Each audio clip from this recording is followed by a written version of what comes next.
अधिक मास व पुरुषोत्तम मास महात्म्य के 20वें अध्याय की कथा।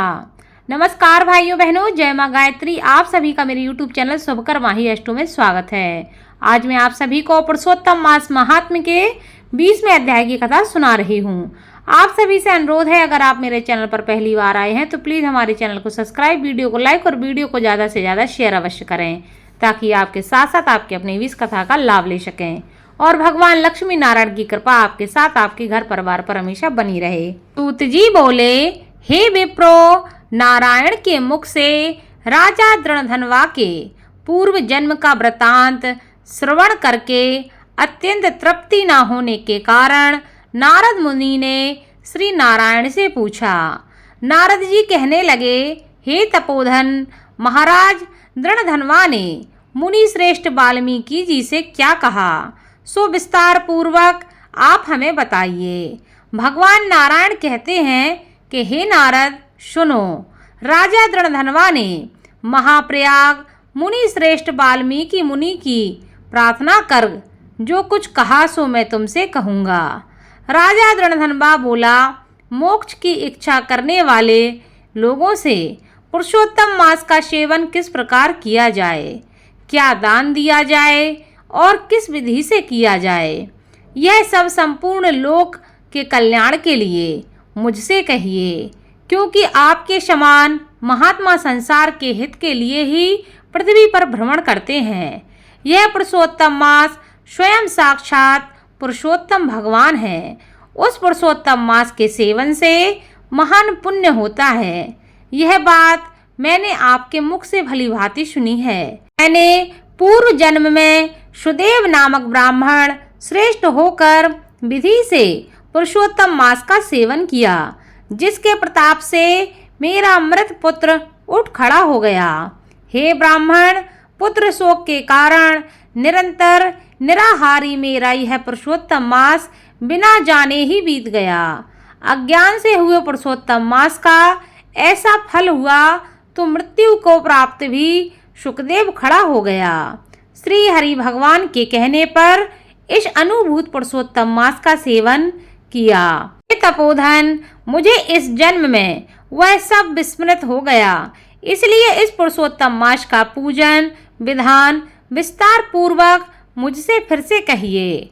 वाल्मीकि मुनि कहते हैं, ब्रह्म मुहूर्त में उठकर पर ब्रह्मा का चिंतन करें, उसके बाद बड़े पात्र में जल लेकर नैऋत्य दिशा में जाएं। पुरुषोत्तम मास को सेवन करने वाला शौच के लिए ग्राम से बहुत दूर जाए। दिन में तथा संध्या में कान पर जनेऊ को रखकर और उत्तर मुख होकर पृथ्वी को तृण से आच्छादित कर वस्त्र से सिर बांधकर और मुख को बंद कर अर्थात मौन होकर रहे और ना उसे थूकना चाहिए। इस तरह मलमूत्र का त्याग करे और यदि रात्रि हो तो दक्षिण मुख होकर मलमूत्र का त्याग करे। आलस्य छोड़कर दुर्गंध दूर करने के लिए मृतका से शुद्धि करे।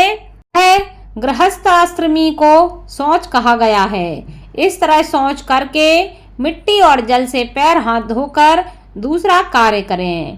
तीर्थ में शौच ना करें, तीर्थ से जल निकालकर शौच करें। हाथ जल वाले गड़ई को छोड़कर यदि अनुदधृत जल में अर्थात तीर्थ में शौच करें तो बाद में तीर्थ की शुद्धि करें, अन्यथा तीर्थ अशुद्ध हो जाता है। इस प्रकार पुरुषोत्तम का उत्तम व्रत करने वाला शौच करे। तदंतर 16 कुल्ला अथवा 12 कुल्ला करे। मूत्र का त्याग करने के बाद 8 अथवा 4 कुल्ला गृहस्थ करें। उठकर प्रथम नेत्रों को धो डालें, दातुन ले आवे और इस मंत्र को अच्छी तरह कहकर दंत धावन करें। हे वनस्पते, आयु, बल, यश, वर्च, प्रजा, पशु, वसु, ब्रह्म ज्ञान और मेधा को मेरे लिए दो। अपामार्ग अथवा बैर की 12 अंगुल की छेद रहित दातुन कानी उंगली के समान छोटी हो, जिसके पर्व के आधे भाग में कूंची बनी हो। उस दातुन से मुख की शुद्धि करें। रविवार के दिन काष्ठ से दातुन करना मना किया गया है, इसलिए 12 कुल्ला से मुख की शुद्धि करें। आचमन करके अच्छी तरह प्रातःकाल स्नान करें।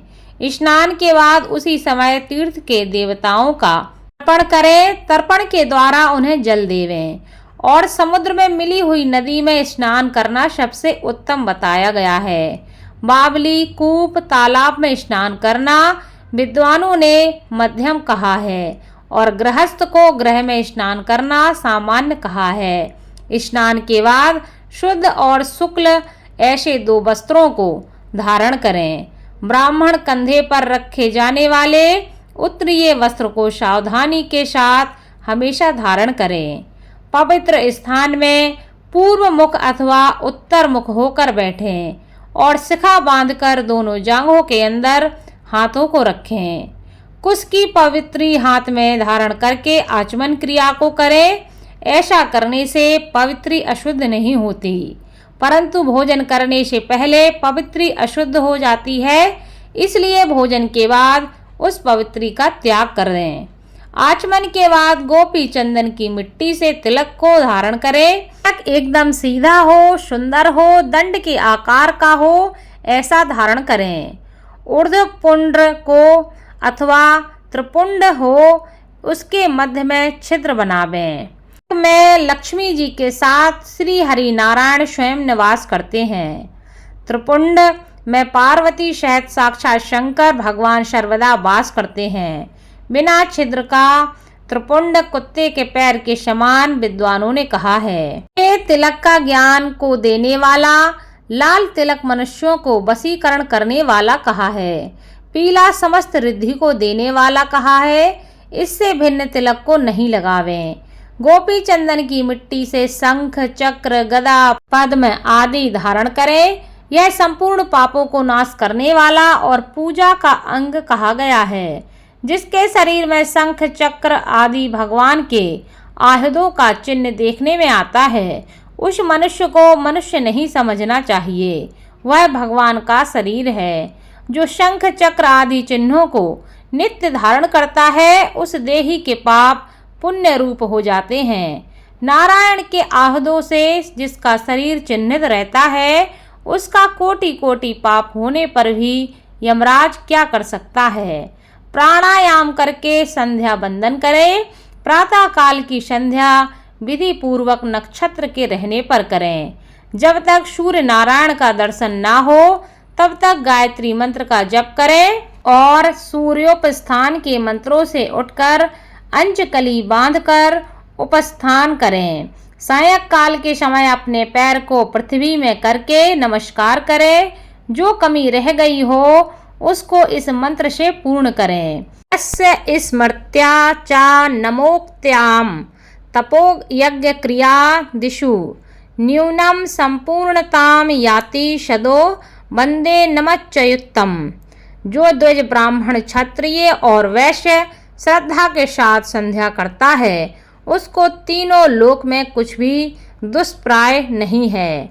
दिन के आदि भाग प्रातः काल होने वाले कृत्य को कहा है। इस प्रकार प्रातः काल की नित्य क्रिया को करके भगवान नारायण की पूजा करें। लीपे हुए शुद्ध स्थान में नियम में स्थित होकर मौन तथा पवित्र होकर गोबर से गोल अथवा चौकोर मंडल को बनाकर व्रत की सिद्धि के लिए चावलों से अष्टदल कमल बनावें। बाद में स्वर्ण, चांदी, तांबा अथवा मिट्टी का मजबूत और नवीन छिद्र रहित शुद्ध कलश को उस मंडल के ऊपर स्थापित करें और उस कलश में शुद्ध तीर्थों से लाए हुए कल्याणप्रद जल को भरकर कलश के मुख में विष्णु, कंठ में रुद्र भगवान अच्छी तरह वास करते हैं। उसके मूल में ब्रह्मा जी का स्थान है। मध्य भाग में मातृगण कहे गए हैं। कोख में समस्त समुद्र और 7 द्वीप वाली वसुंधरा, वेद, यजुर्वेद, सामवेद, अथर्ववेद, व्याकरण आदि अंगों के साथ सब कलश में स्थित हैं। इस प्रकार कलश को स्थापित करके उसमें तीर्थों का आवाहन करें। गंगा, गोदावरी, कावेरी और सरस्वती मेरी शांति के लिए तथा पापों के नाश करने हेतु आवें। तदंतर उस कलश का मंत्र पाठ पूर्वक गंध अक्षत नैवेद्य और उस काल में होने वाले पुष्प आदि उपचारों से पूजन करके उसके ऊपर पीले वस्त्र से लपेटा हुआ तांबे का पात्र स्थापित करें। पात्र के ऊपर राधा के साथ श्री हरि की मूर्ति को स्थापित करें। राधा के साथ सुवर्ण की पुरुषोत्तम भगवान की प्रतिमा बनावें और भक्ति में तत्पर होकर विधि के साथ उस प्रतिमा की पूजा करें। पुरुषोत्तम मास के पुरुषोत्तम देवता पुरुषोत्तम मास के आने पर उनकी पूजा करनी चाहिए। तो इस संसार में डूबे हुओं को वारता है, उसकी इस लोक में भी मृत्यु धर्म वाला कौन मनुष्य पूजा नहीं करता। ग्राम फिर मिलते हैं, धन फिर मिल जाता है, पुत्र फिर भी मिल जाते हैं, ग्रह भी मिल जाता है, शुभ अशुभ कर्म फिर भी मिलते हैं, परंतु शरीर फिर नहीं मिलता। उस शरीर की रक्षा धर्म के लिए और धर्म की रक्षा ज्ञान के लिए किया करते हैं और ज्ञान से मोक्ष सुलभ हुआ करता है। इसलिए धर्म को करना चाहिए। देह रूप वृक्ष का फल सनातन धर्म में बताया गया है। जो शरीर धर्म से रहित है वह बांझ वृक्ष के समान निष्फल होता है। सहायता के लिए ना माता कही गई है, ना स्त्री कही गई है, ना पुत्र आदि कहे गए हैं, तथा ना पिता, ना सहोदर, ना भाई, ना धन। केवल धर्म ही उसका प्रधान कारण बताया गया है।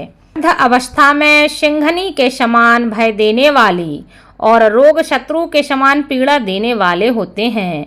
फूटे हुए बर्तन से जल गिरने के समान आयु प्रतिदिन क्षीण होती रहती है। जल के तरंग के समान चंचल लक्ष्मी, पुष्प के समान क्षण मात्र में मुरझाने वाली युवावस्था, स्वप्न के राज्य सुख के समान संसार के विषय सुख प्रवृत्ति, ये सब निरर्थक हैं। धन चंचल है, चित्त चंचल है और संसार में होने वाला सुख भी चंचल है। ऐसा जानकर संसार से विरक्त होकर धर्म के साधन में तत्पर होना चाहिए। जैसे सर्प से आधा देह निगल जाने पर भी मेढक मक्खी को खाने की इच्छा करता रहता है, उसी प्रकार काल से ग्रसा हुआ जीव दूसरों को पीड़ा देने में तथा दूसरों का धन अपहरण करने में प्रेम करता है। मृत्यु से ग्रस्त आयु वाले पुरुष को सुख का क्या हर्ष करता है। बध के लिए बध स्थान को पहुँचाए जाने वाले पशु के समान सब सुख व्यर्थ हैं। जब धर्म करने के लिए चित्त होता है तो उस समय धन का मिलना सुलभ नहीं होता। जब धन होता है तो समय चित्त धर्म के लिए उत्सुक नहीं होता। जब चित्त और धन दोनों होते हैं तो उस समय समपात्र नहीं मिलते। इसलिए चित्त, वित्त, सत्पात्र, इन तीनों का जिस समय संबंध हो जाए उस समय बिना विचार किए ही जो धर्म करता है वही बुद्धिमान कहलाता है। अधिक धन के व्यय से होने वाले हजारों धर्म हैं। पुरुषोत्तम मास में थोड़े धन से महान धर्म होता है। स्नान, दान और कथा में विष्णु भगवान का स्मरण करना, इतना भी उत्तम धर्म यदि किया जाए तो वह भी महान भय से रक्षा करता है। जिस प्रकार गंगा ही तीर्थ है, कामदेव ही धनुषधारी हैं, विद्या ही धन है और गुण ही रूप है, उसी तरह संपूर्ण महीनों में उत्तम पुरुषोत्तम मास साक्षात पुरुषोत्तम ही है। यद्यपि यह पुरुषोत्तम मास प्रथम समस्त कार्यों में तथा यज्ञों में अत्यंत निनद था, तो भी भगवान के प्रसाद से पृथ्वी में साक्षात भगवान के नाम से प्रसिद्ध हुआ। जिस प्रकार हाथी के पैर में सब प्राणियों के पैर लीन हो जाते हैं, उसी तरह समस्त धर्म और कला समस्त पुरुषोत्तम मास में विलीन हो जाते हैं। जिस प्रकार और नदियों की तुलना गंगा के समान नहीं की जा सकती, कल्प वृक्ष के समान अन्य समस्त वृक्ष नहीं कहे जा सकते, चिंतामणि के समान दूसरे रत्न पृथ्वी में नहीं हो सकते, कामधेनु के समान दूसरी गौ नहीं हो सकती, राजा के समान दूसरे पुरुष नहीं हो सकते, वेदों के समान समस्त शास्त्र नहीं हो सकते, उसी प्रकार समस्त पुण्य काल इस पुरुषोत्तम मास के पुण्य काल के समान नहीं हो सकते। पुरुषोत्तम मास के देवता पुरुषोत्तम भगवान ही है। इसलिए भक्ति और श्रद्धा से पुरुषोत्तम भगवान की पूजा करनी चाहिए। शास्त्रों को जानने वाला कुशल शुद्ध वैष्णव सत्यवादी और विप्र आचार्य को बुलाकर उसके द्वारा पुरुषोत्तम की पूजा करनी चाहिए। अंतःकरण में होने वाले मोह, काम, क्रोध, लोभ, मद, मात्सर्य आदि रूप बड़ी बड़ी मछलियों से पूर्ण अत्यंत गंभीर वेग वाले इस संसार रूप सागर को पार करने की इच्छा करता है। वह इस भारतवर्ष में आदि देवता पुरुषोत्तम भगवान की अच्छी तरह पूजन करता है। मान लोगों को पुरुषोत्तम मास में भगवान नारायण की पूजा अवश्य करनी चाहिए। इति श्री ब्रह्म नारदीय पुराणे पुरुषोत्तम मास महात्म्ये 20वां अध्याय संपूर्ण हुआ। आगे की कथा आपको अगले अध्याय में सुनने को मिलेगी। धन्यवाद।